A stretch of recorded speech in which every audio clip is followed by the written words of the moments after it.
Magandang araw! Ako si Cassandra Nicole na isang kaminero dito sa ating komunidad. Gusto ko ipakilala sa inyo ang serbisyong ginagawa namin.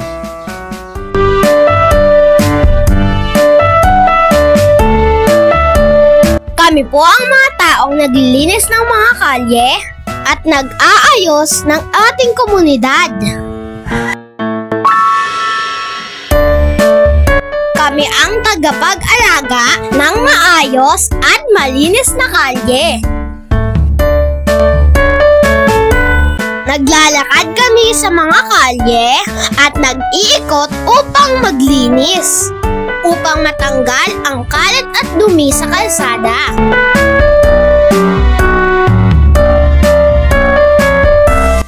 Mahalaga ang aming serbisyo dahil ito ay nagpapanatili ng kalinisan at kaayusan sa ating komunidad.